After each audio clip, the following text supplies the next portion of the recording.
Welcome to the History in the Shadow. Please subscribe US if you like our videos. Let's start the main story, the queen who fulfilled the desire of slave deep in the heart of an ancient African kingdom.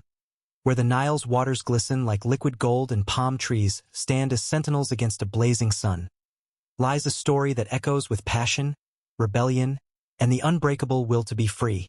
This is the tale of Queen Zara of Zimba, a ruler whose beauty rivaled the stars, and Kweku, a black warrior whose chains could not bind his spirit. Their story, woven from whispers of oral tradition, is a fire that burns through time, a legend of love, sacrifice, and a desire that changed a nation. Prepare to be hooked by a saga that has never graced YouTube screens, a fresh epic crafted to ignite your imagination. Zimba, a golden city nestled along the Nile's banks, was a beacon of wealth and power in 300 BC. Its markets bustled with traders from Aksum and Kush, their camels laden with spices, ivory, and sacks of sorghum.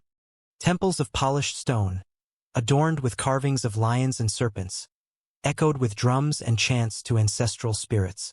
At the city's heart stood the royal palace, a sprawling fortress of mud brick and gold leaf, where Queen Zara, crowned at just 18, held court. Her ebony skin glowed like polished obsidian, her eyes pierced like a falcon's, and her crown of ivory and rubies marked her as a goddess among men.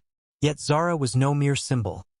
She was a warrior queen, trained in the spear and bow, who rode into battle alongside her guards, her silk gown trailing like a comet's tail.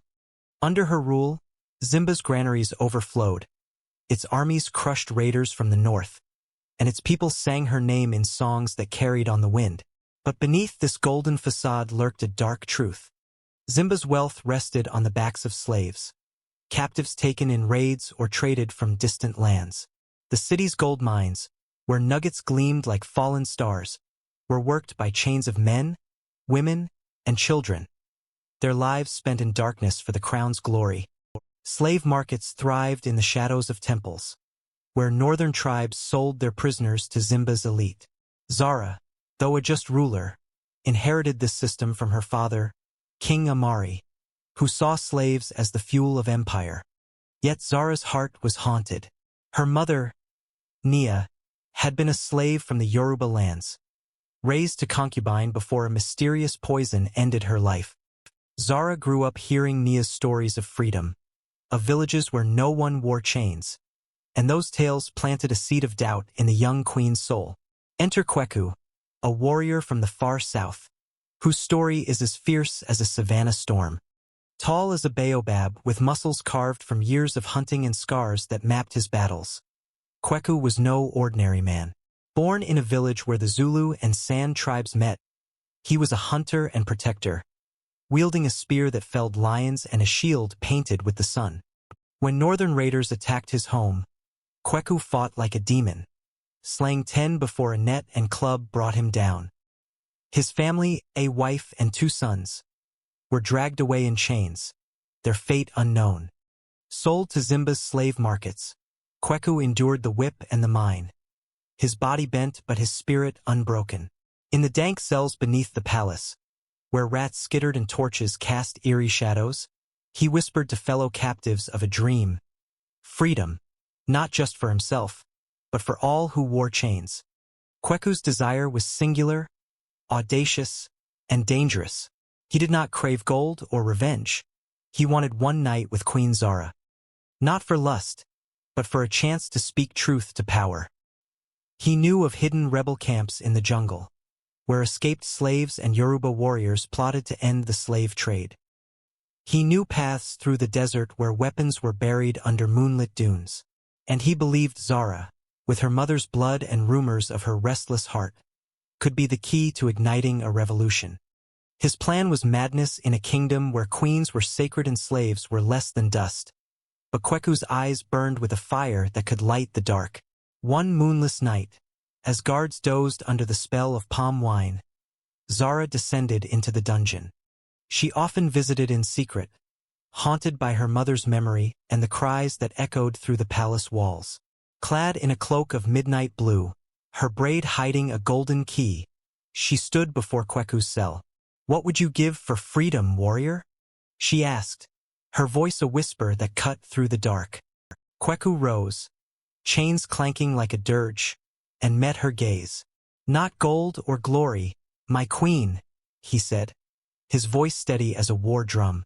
"One night in your presence, to share a vision that could break these chains forever. I know of rebels who wait in the jungle, of allies who hate the slave trade as I do. Grant me this, and my sword is yours." Zara's breath caught. In a land where queens married kings for alliances and desires were buried in silence, this was treasonous. Yet Kweku's words stirred the seed her mother had planted, and his eyes held a truth she could not ignore. She unlocked his chains, the key trembling in her hand. That night, in her chambers overlooking the Nile, where moonlight danced on marble floors, they spoke as equals. Kweku told of his village, where children ran free and elders sang of ancestors under starlit skies. He spoke of the rebels' plan, a network of Yoruba, San, and Fulani fighters, armed with smuggled spears and hidden in jungle strongholds. He revealed a prophecy from a San shaman. A black queen and a slave king would unite to end the chains of 1,000 years. Zara, her heart pounding like the drums of war, shared her own secret. She had funneled gold to rebels, disguised as temple offerings, hoping to weaken the slave trade without sparking civil war. Their words wove a bond stronger than iron, and as dawn neared, Zara made a vow. "Your desire is fulfilled," she said, her voice firm as the Nile's flow. "Tomorrow we strike." The next day, Zimba awakened to chaos. Zara, clad in ebony armor and wielding a spear carved with serpent runes, led Kweku and a dozen loyal guards to the slave pens. Horses stampeded through the gates, their hooves kicking up clouds of dust. Archers, hidden in the palace towers, loosed arrows that fell like rain, striking down slave guards. Kweku, now armed with a shield and iron-tipped spear, fought like a lion, his roar rallying the captives. Slaves, inspired by whispers of the queen's defiance, broke their chains with pickaxes and sickles, turning tools of labor into weapons of wrath. The northern raiders, caught off guard, fled into the desert, their camels scattering under a barrage of stones and spears. By noon, the pens were empty, and the air rang with cries of freedom. But the fight was far from over. The slave traders, wealthy lords who lined their coffers with Zimba's gold, rallied their private armies. They marched on the city, their chariots churning the sand, their banners bearing the jackal of the north. Zara and Kweku, now leading a growing army of freed slaves and loyal warriors, met them on the plains outside Zimba. The battle was a tempest of blood and steel. Zara, her spear flashing in the sun, cut through enemy ranks, her war cry echoing like thunder. Kweku, at her side, shielded her from arrows, his strength a beacon for the rebels. The turning point came when Yoruba allies, guided by Kweku's knowledge, emerged from the jungle, their bows and slings overwhelming the traders' flanks. By dusk, the jackal banners lay in the dust, and the survivors knelt before Zara, begging mercy. News of the victory spread like wildfire across the Nile. Zimba became a beacon for the oppressed, a city where chains were melted into tools and freed slaves built homes of their own. Zara and Kweku, their bond sealed in battle, married under a sacred baobab tree, their union witnessed by thousands who cheered as drums beat and fires blazed. Together, they abolished the slave trade, outlawing markets and replacing mines with cooperative farms.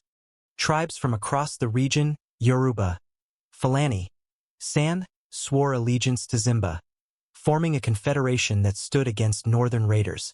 Zara's edicts, carved on stone tablets, declared all born free, and schools sprang up to teach the children of former slaves to read and write. Yet tragedy lurked like a shadow. In a final skirmish against a rogue trader clan, Kweku took an arrow meant for Zara. As he fell, his blood soaking the sand, he smiled, whispering, "Your fulfillment set us all free." Zara, her heart shattered, buried him beneath the baobab where they wed, marking his grave with a spear and a stone carved with the sun. She ruled on, a queen of legend, her name sung in ballads from the Nile to the Red Sea. Grandmothers told of the queen who loved a slave and freed a nation, their stories keeping Kweku's fire alive. Zimba's legacy endured. Its markets, now free of chains, traded ideas as well as goods, birthing a golden age of art and learning. Temples once built on slave labor became schools where scholars debated justice and freedom. Zara, in her later years, traveled the land, teaching villages to resist raiders and build their own futures. Her mother's dream, a world without chains, became a reality, echoing in the laughter of children who knew no master. This tale, never told on YouTube's vast canvas, is a testament to the power of desire and defiance.